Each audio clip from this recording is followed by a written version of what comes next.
You are now listening to About That Business, hosted by Rom Wills. Rom Wills is an entrepreneur and personal coach who has helped people reach their fullest potential personally and professionally. Take it away, Rom. Thank you, Marshall. Pushing back against automation. Yeah, you know what?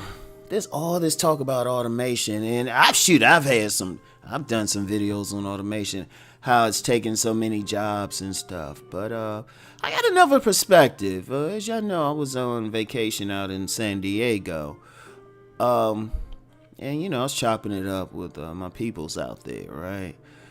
And we were talking about Uber, right? We were talking about Uber.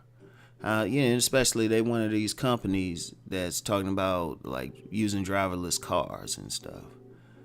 But we said, well, you know what?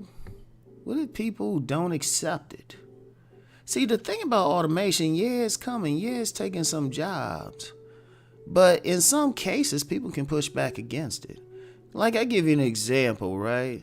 Of course, we have these self-checkouts and stuff. They're nearly ubiquitous, right? Go to, Walmart, Target, many grocery stores. But at the same time, there are grocery stores in my area, a couple that don't have self-checkout.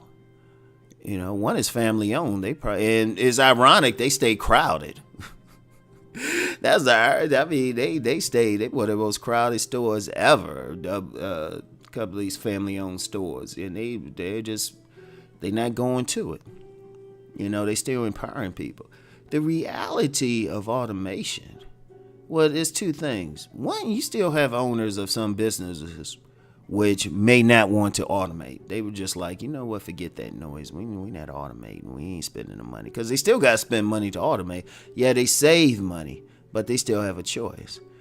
And they might not automate. Like, there's been a lot of talk about driverless trucks and stuff.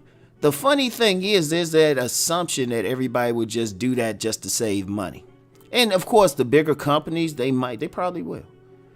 The major companies, but a lot of trucking companies got fewer than 10 trucks. A lot of them, you got a lot of independent contractors out there. They might have it and then people don't accept it. See, one thing about automation, we still have to remember the people touch. We still got to remember that. Like while I was out in San Diego, went to my friends took me to one of those street festivals, right?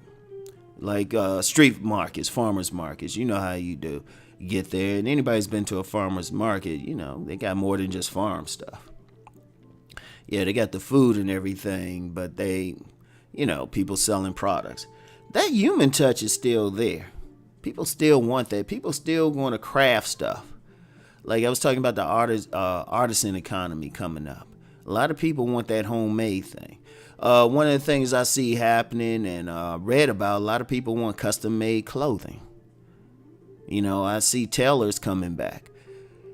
Sometimes stuff isn't as inevitable as people think. I mean, yeah, they're going to have the technology. Yeah, they got the AI. And, yeah, the big corporations, let's just be real. The big corporations, if they're going to save some money, that's what they're going to do. Because their bottom line is to the shareholders. But that's not going to stop people from making jewelry. That's not going to stop somebody who can cook from getting to one of these markets and just going to all these markets. That's not going to stop somebody from wanting to buy something handmade. That's not going to do it. The machine, even if a machine does it, and they could probably get a machine that can make some nice pottery or something like that. It's like, it don't mean somebody's going to necessarily take it. Because I can even see a movement, like a modern Luddite movement, where people not so much say they're anti-technology, but they'll say, hey, we're going to support stuff that's not created by something automated. Because we have to remember the human factor in all of this. Like, a lot of the economy is just based on the human factor. Like, a lot of people will go to a certain restaurant because of how the people there treat you. I went to an Ethiopian restaurant with my friends, and it was a hole in the wall. It really was. Literally, it wasn't spectacular. It was in the back of a grocery/liquor store owned by Ethiopians. We had to walk through the store to get to the restaurant part. It was just a little small place. It didn't have a lot of frills, right? But the ambiance, you had the lead server. I think he was one of the owners and stuff, serving us himself. Chopping it up. Talking, having fun with some kids that were in there. Right? You can't get that with automation. You can't get that with some robot or just serve it. People still got to have that personal touch. And some people still want that clothing or that object made by that personal touch. And even with they talking to driverless cars and whatnot. A lot of people, there's a big car culture in this country. People like the feeling of driving a car.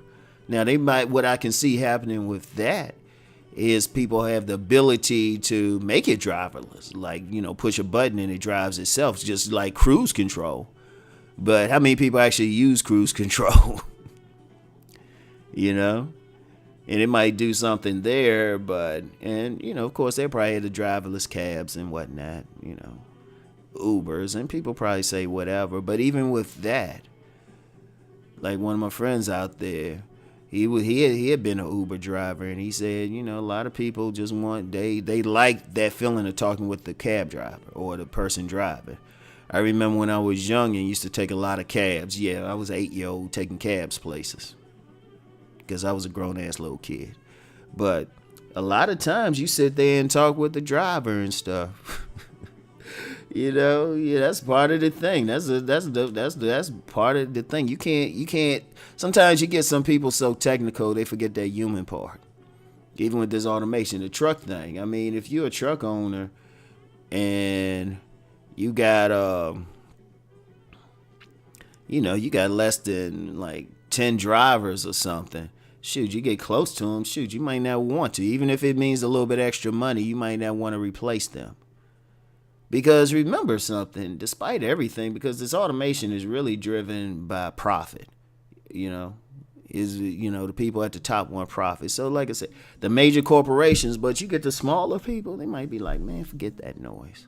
Because I know with me, honestly, and that's one of the things I'm thinking about doing, just creating like some little pop-up shops or stores, something like that, some stuff I can sell in the market just to really create jobs.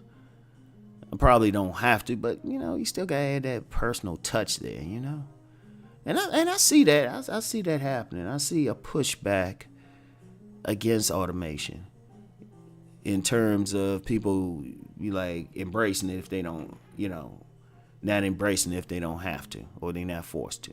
Because like I say, even with the driverless trucks, yeah, they might be available. Technology's there and stuff. But you know what? Unless the federal government or state government's making a law that they have to be on, a person has to go to that. You still want to see some people still driving and everything. Because I think that's the one thing people have to remember with anything. People have to embrace it. People have to embrace it. And if you look at a lot of products, people just don't necessarily embrace it. Shoot, even now, there's a whole lot of people who don't have a smartphone. There's a whole lot of people who don't have broadband. And sometimes they just don't. There's a big thing. Anytime flip phones are making a comeback, people, they get nostalgic or, they just say, look, I'm tired of all this technology or something. You're going to see that, I know there's some, talk about the singularity where, man and technology are one, but that'd probably be a minority thing. So, anyway, y'all, it's always something to think about. Whatever you do, though, you just think about all the costs. Even if you got enough money as a company to automate, right? sometimes you gotta ask yourself, is it worth it? Because you know what, a lot of these restaurants, they ain't gonna automate, because the part of their appeal is the people, you know. So anyway, right, something to think about as always. Whatever the case, automation or no, let's go make that money.